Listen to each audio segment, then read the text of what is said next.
Hello guys, നമ്മൾ ഇവിടെ കണ്ടുകൊണ്ടിരിക്കുന്നത് ചിക്കൻ കട്ട്ലറ്റ് ഉണ്ടാക്കുന്നതാണ്. ആദ്യമായി നമ്മൾ ചിക്കനും കിഴങ്ങും വേവിച്ച് മാറ്റി വയ്ക്കുക. അതിനുശേഷം നമ്മൾ ചിക്കൻ നന്നായി മിക്സിയിൽ പൊടിച്ചെടുക്കുക, കിഴങ്ങ് നന്നായി ഉടച്ചെടുക്കുക.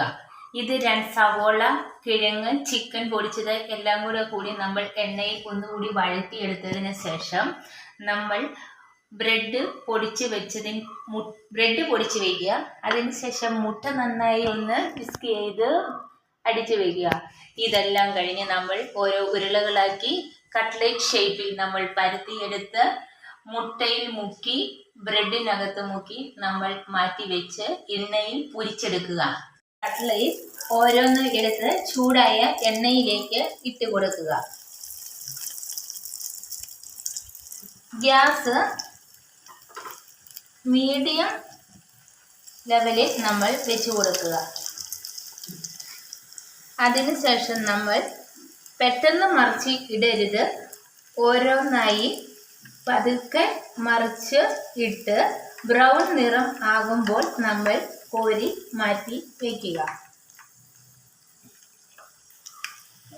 ഒരുപാട് കഴിഞ്ഞിട്ടുണ്ടെങ്കിൽ കരിഞ്ഞു പോകും.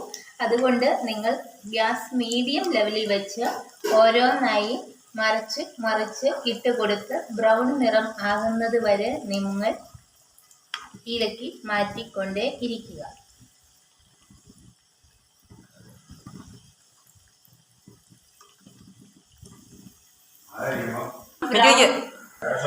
ഏകദേശം ബ്രൗൺ നിറമായി വന്നിട്ടുണ്ട്. നമുക്ക് ഓരോന്നായി പാത്രത്തിലേക്ക് കോരി മാറ്റി വയ്ക്കാം. അങ്ങനെ നമ്മുടെ കട്ട്ലേറ്റ് ഇവിടെ റെഡി ആയിട്ടുണ്ട്. നോക്കൂ, പുറമേ നല്ല ക്രിസ്പിയും അകം നല്ല സോഫ്റ്റും ആയിട്ടാണ്. ഇത് നമുക്ക് സോസും കൂട്ടി കഴിക്കാൻ വേണ്ടിയിട്ട് നല്ല ടേസ്റ്റാണ്.